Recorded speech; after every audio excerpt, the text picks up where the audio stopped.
Assalamualaikum warahmatullahi wabarakatuh. Perkenalkan saya Iya Safalah dengan NIM AHER 312. Di sini saya akan menjawab soal-soal UTS dari mata kuliah Ulumul Hadis. Pertama, pengertian hadis dan atsar.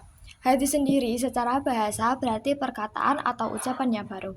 Secara istilah, hadis adalah segala sesuatu yang disandarkan kepada Nabi Muhammad SAW, baik berupa perkataan, perbuatan, ketetapan, maupun sifat-sifat beliau. Hadis berfungsi sebagai sumber hukum Islam kedua setelah Al-Quran.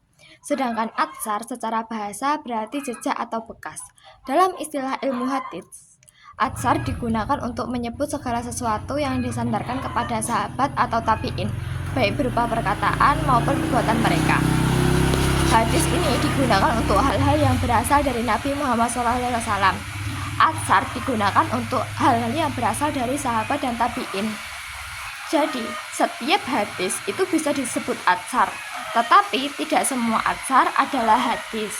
Semua itu tergantung sumbernya. Kedua, 3 fungsi hadis terhadap Al-Quran. Jadi fungsi hadis terhadap Al-Quran itu dibagi menjadi 3. Yang pertama ada bayan tafsir, penjelas atau perinci. Jadi hadis itu menjelaskan ayat Al-Quran yang masih bersifat umum atau global, seperti perintah sholat dalam Al-Quran dijelaskan melalui hadis Nabi, sholatlah kalian sebagaimana kalian melihat aku sholat. Seperti itu. Terus yang kedua ada bayan takrir, penegas atau penguat. Jadi hadis itu memperkuat hukum yang telah ditetapkan dalam Al-Quran tanpa menambah atau menguranginya. Jadi sebenarnya dalam Al-Quran itu udah ada, tapi dengan adanya hadis itu jadi memperkuat sumber dari Al-Quran, contohnya perintah berbuat baik kepada orang tua. Terus dikuatkan oleh hadis yang diriwayatkan oleh hadis Tirmizi, ridha Allah tergantung pada ridha orang tua. Habis itu ada yang ketiga, bayan tasyri' atau penetap hukum baru. Hadis itu juga dapat menetapkan hukum baru yang tidak disebutkan dalam Al-Quran. Selama itu tuh nggak bertentangan sama hadis. Ada beberapa tuh yang di Al-Quran tuh nggak ada, tapi hadis ada. Tadi kan di awal udah disebutin bahwa hadis itu pelengkap dari Al-Quran. Jadi kalau misalnya di Al-Quran nggak ada, di hadis ada, itu belum tentu itu hadis lemah dan itu kebohongan, bukan. Jadi hadis itu kan pelengkap Al-Quran. Jadi kalau nggak ada di Al-Quran tapi ada di hadis, ya bisa masuk hadis sahih. Contohnya itu adalah larangan makan daging keledai jinak yang dijelaskan langsung oleh hadis Nabi. Jadi hadis itu tuh bukan hanya pelengkap, tapi juga penjelas dan penguat dari isi-isi Al-Quran, agar kita tuh sebagai umat Islam bisa mengamalkannya secara utuh.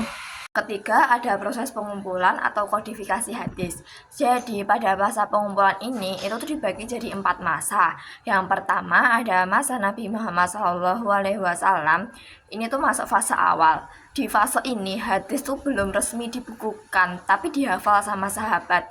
Ada juga sebagian sahabat yang nulis di catatan pribadinya, kayak As-Sohifah As-Sodiqoh punyanya Abdullah bin Amr bin As. Habis itu yang kedua ada masa Khulafaur Rasyidin. Jadi di masa Khulafaur Rasyidin ini pengumpulan hadis itu dilakukan dengan hati-hati karena dikhawatirkan tuh kecampur sama ayat Al-Quran. Umar bin Khattab tuh pernah berencana buat nulis, tapi dibatalkan karena ditakutkan tuh kecampur sama ayat Al-Quran. Habis itu dilanjut di masa ketiga, masa kodifikasi resmi. Di abad kedua Hijriyah, Khalifah Umar bin Abdul Aziz sekitar tahun 100 Hijriyah itu memerintahkan Ibnu Syihab Az-Zuhri dan ulama lainnya buat ngumpulin hadis secara resmi, karena banyak sahabat itu tuh udah pada meninggal, dan dari situ itu muncul hadis palsu.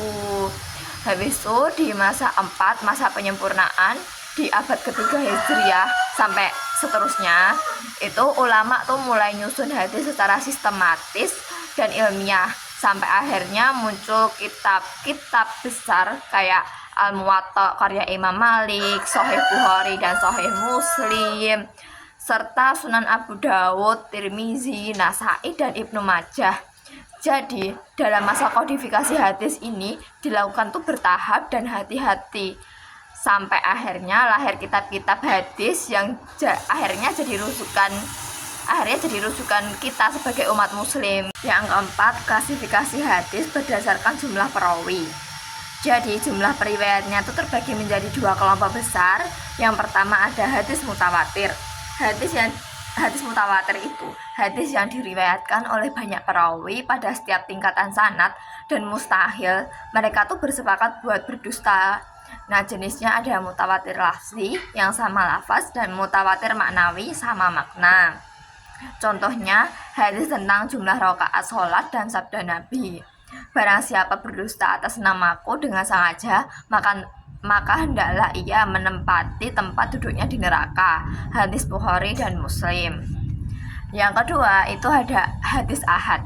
Hadis ahad itu merupakan hadis yang diriwayatkan oleh satu atau beberapa orang, tetapi tidak mencapai derajat mutawatir. Kalau mutawatir tadi kan banyak orang. Kalau hadis ahad ini beberapa orang, tapi nggak sebanyak mutawatir. Jenisnya itu gorib, itu hanya satu perawi. Terus habis itu ada aziz, itu ada minimal 2 perawi. Kalau masyhur itu lebih dari 2, tapi belum mutawatir ya. Jadi gorib hanya satu perawi, aziz itu minimal 2 perawi, masyhur lebih dari 2 perawi tapi belum masuk di mutawatir. Hukumnya itu memberi dugaan kuat azan dan tetap bisa dijadikan bukti selama sanadnya itu sahih. Kesimpulannya itu hadis mutawatir memberi keyakinan pasti, sedangkan hadis ahad memberi dugaan yang kuat. Tetapi dua-duanya itu tetap bisa menjadi sumber hukum Islam. Tapi ya itu harus memenuhi syarat kesahihan. Sekian jawaban soal-soal UTS Ulumul Hadis dari saya. Wassalamualaikum warahmatullahi wabarakatuh.